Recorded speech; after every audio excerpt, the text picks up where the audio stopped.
ഫെബ്രുവരി 4, 2025 മുതൽ വ്യാഴം വക്രഗതി അവസാനിപ്പിക്കുകയാണ്.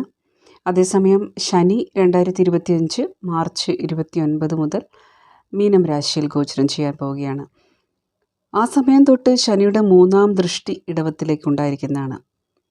അതായത് വ്യാഴത്തിലേക്കുണ്ടായിരിക്കുന്നതാണ് കുറച്ച് നാളേക്കെങ്കിലും. അതുകൊണ്ട് തന്നെ വക്രഗതി വ്യാഴം അവസാനിപ്പിക്കുമ്പോൾ എന്തൊക്കെയാണോ ആ ഇടവത്തിൽ അതുമായി ബന്ധപ്പെട്ടിട്ടുള്ള നമ്മുടെ കാര്യങ്ങൾ എന്നത് അത് ചെയ്തു തീർക്കാൻ പറ്റിയ സമയമാണ്.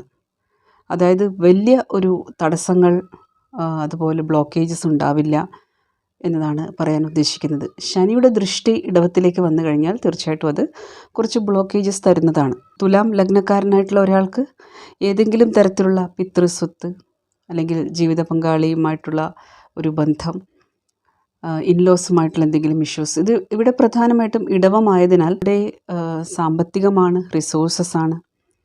അതുകൊണ്ട് തന്നെ ഈ ഇടവത്തിലെ കാര്യങ്ങൾ എന്നത് അതുപോലെ നമ്മുടെ ആ ഒരു വാക്ക് എന്ന് പറയാം, വാണി എന്നും പറയാം. ഇടവം ശുക്രൻ്റെ രാശിയാണ്, നാച്ചുറൽ സോഡിയാക്കിലെ 2-ാം ഭാവമാണ്. അപ്പം അങ്ങനെ നോക്കുമ്പോഴും ഏതെങ്കിലും തരത്തിൽ ഇത്തരം കാര്യങ്ങളുമായി ബന്ധപ്പെട്ടിട്ടുള്ളത്, കുടുംബവുമായി ബന്ധപ്പെട്ടിട്ട്, ധനപരമായിട്ടുള്ള കാര്യങ്ങളുമായി ബന്ധപ്പെട്ടിട്ട് അങ്ങനെയുള്ള കാര്യങ്ങൾ സോൾവ് ചെയ്യാനുള്ള സമയമാണ്. അതായത് ആ ഒരു സമയത്ത് പ്രധാനപ്പെട്ട കാര്യങ്ങൾ. അപ്പോൾ അതുകൊണ്ട് തന്നെ തുലാം ലഗ്നക്കാർക്ക് ഏതെങ്കിലും തരത്തിലുള്ള ഇൻഷുറൻസ് തുകകളോ പിതൃസ്വത്തോ അതുകൂടാതെ ജീവിത പങ്കാളിയുടെ വീട്ടുകാരിൽ നിന്നുള്ള എന്തെങ്കിലും ധനപരമായിട്ടുള്ള ഇടപാടുകളോ ഏതെങ്കിലും തരത്തിൽ അത്തരം കാര്യങ്ങൾ റിസോൾവ് ചെയ്യാനുള്ള ഒരു സമയമാണ്, വലിയ തടസ്സങ്ങളില്ലാതെ.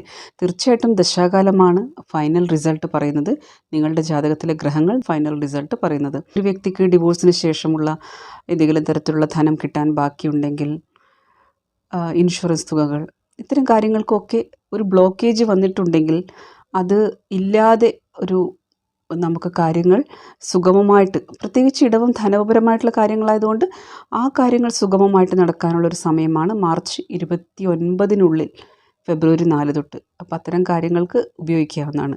ധനു ലഗ്നക്കാർക്കാണെങ്കിൽ അവരുടെ 6-ാം ഭാവത്തിലാണ് വരുന്നത്.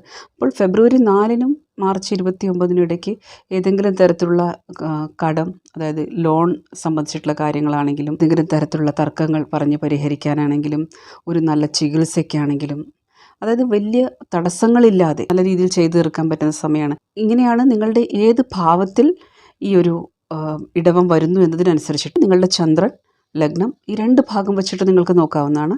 അപ്പോൾ ഇവിടെ ശനി മാർച്ച് 29 മീനത്തിലേക്ക് പോയി കഴിഞ്ഞാൽ ശനിയുടെ 3-ാം ദൃഷ്ടി എന്നത് കുറച്ച് സംഘർഷങ്ങൾ, ആവർത്തിച്ചിട്ടുള്ള പ്രയത്നങ്ങൾ നമുക്ക് നൽകി എന്ന് വരാം.